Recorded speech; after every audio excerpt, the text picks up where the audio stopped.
அனைவருக்கும் கணித வணக்கம். இப்போ பார்க்க போகிறது 8ஆம் வகுப்புக்குரிய கணக்கு எண்கள்ங்கிற யூனிட்டில் பயிற்சி 1ல் 2ல் 3வது கணக்கை பார்க்க போகிறோம். கூடுதலை காண்க. அதில் 2வது கணக்கு 7/5 + 5/7 இதனுடைய கூட்டல் என்ன அப்படின்னு சொல்லி கேட்டிருக்காங்க. இந்த கணக்கை பொறுத்த வரைக்கும் பகுதி வெவ்வேறு பகுதிகளாக இருக்கிறது. ஓரின பின்ன கூட்டல் கிடையாது, இது வேற்றின பின்ன கூட்டல். இப்போ கொடுக்கப்பட்ட கணக்கு என்ன? 7/5 + 5/7. இது எப்படி எழுதலாம் அப்படின்னா, ஃபர்ஸ்ட் என்ன பண்றோம்? அந்த பகுதியும் பெருக்கி இங்கே போட்டுக்கிறோம். 5 7 பெருக்குனா 35.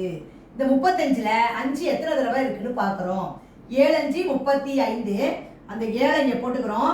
அப்புறம் தொகுதியால பெருக்கிறோம். தொகுதியில 7 இருக்கு. அடுத்து என்ன குறியீடு இருக்கு? பிளஸ் இருக்கு. அடுத்து இந்த 35ல இந்த 7 எத்தனை தடவை இருக்குன்னு பார்க்குறோம்.